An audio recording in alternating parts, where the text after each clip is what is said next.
this time?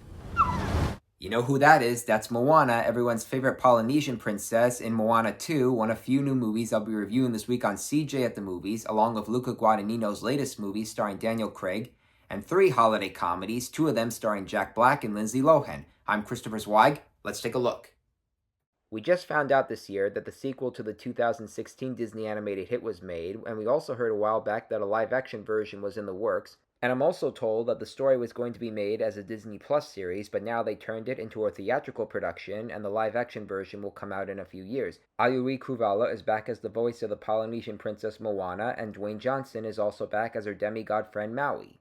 Can I get a chee-hoo? Their mission is to connect all the people of the ocean together, but first they must raise a sunken island and enlist a new set of characters, as well as some familiar ones for help. Cockamora! You guys, we got this. Bring it on, Coco. Nuts. The original Moana was delightful and magical because of how it basically served as a love letter to the Little Mermaid, especially with its oceanic theme and curious princess. Cravhalo and Johnson still deliver the goods, and it still offers the gorgeous and adventurous fun of the original, but the problem with this sequel is how rushed it feels and how most of the songs lack the memorable beats of the original, and Lin-Manuel Miranda wrote none of the new ones. Instead, they would be Barlow and Bear. I feel bad I didn't like the sequel as much as the first film, and I know families are salvaging to see Moana 2, but I do have confidence in this franchise, and I'm sure things will be better next time. Our next movie is Sweethearts, a platonic comedy about 2 best friends who decide to break up with their exhausting spouses in long-distance relationships the night before Thanksgiving. Kiernan, Shipka, and Nico, Hiraga play the main best friends who try their best to put their plan into fruition, only for complications to arise. We need to break up with him. In person over Thanksgiving break. And then we'll have the rest of college to have fun and have sex with other people and strangers. And yeah. I get it. We need to have sex with them.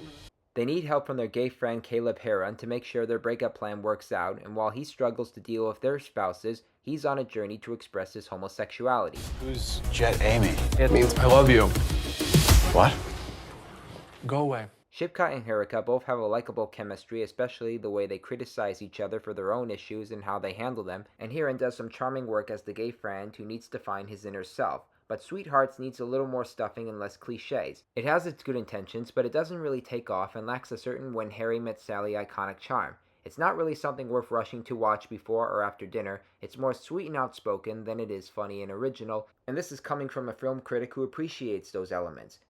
Next up, Queer, Luca Guadagnino's latest movie based on William S. Burroughs' book about William Lee, a writer and heroin addict who fled to Mexico City after a drug bust. In this movie, we see him as a gay man reeling young men in, although in real life it's mentioned that Burroughs never came out as a gay man, but was labeled a queer figure. Set in the 1940s, Daniel Craig stars as Lee, who fancies a discharged Navy serviceman played by Starsky.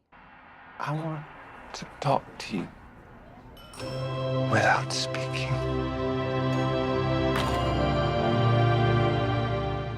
This is Guadagnino's first gay film since Call Me By Your Name, and being an A24 movie, we get a number of hallucinations. Some of them involve disembodied parts, organs, and a passionate scene that's more complex than how I'm describing it for the sake of spoiler alerts.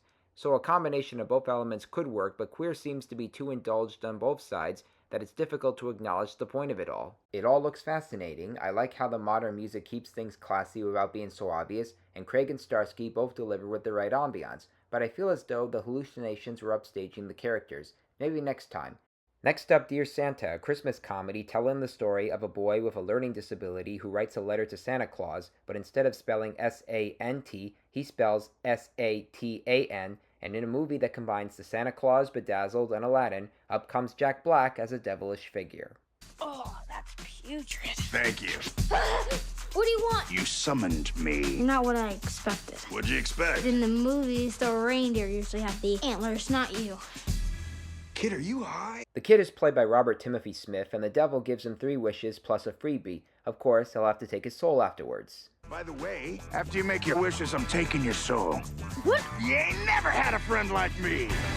Okay, that I may have stolen from Aladdin. Now we're even. Dear Santa was produced and directed by Bobby Farrelly and produced and written by Peter Farrelly, and you know they're the Farrelly brothers. They've collaborated with Black before in Shallow Hal, which was a funny and underappreciated comedy. This one, however, is a dumb and long film with Black trying his best to carry it with his awesomeness. but what really annoys me are the cliches and misunderstandings the movie has to suffer from, and I can't tell who the target audience is exactly. Small kids might not get the adult content, older audiences will be cringing at the obligatory fart jokes, and in my defense, I say, hell no. And our last movie is Our Little Secret, another Christmas movie, but weaker on another level than Dear Santa, and definitely not as interesting as Sweethearts intended to be. Lindsay Lohan stars as a young businesswoman who broke up with her boyfriend, played by Ian Harding, at Christmas time. A decade later, they both have new spouses, but as it turns out, they're siblings, and as you'd expect, it becomes an awkward moment for Lohan and Harding. You cannot tell anyone about us. This is funny. The last thing I need is to give that woman ammunition. Do we have an understanding? You are a nightmare. Gonna be fine. These two must keep their past relationship a secret, especially since the mother of their spouses, Kristen Chenoweth, has to be the cold type, but Lohan ends up in one embarrassing moment after another. Just standing there. You should say something. A long, long time ago, in a faraway galaxy. As a Netflix holiday film, at least Hot Frosty was more grounded into reality than this movie is. That film, in its own campy way, had its humor and heart in the right place, but Our Little Secret has Lohan, Harding, and Chenoweth going through the motions. Now, I've got some holiday preparations to attend to, and neither this nor Dear Santa is on my radar. Recapping this week's new movies, thumbs down for Moana 2, although I still have confidence in this franchise. Thumbs down for Sweethearts.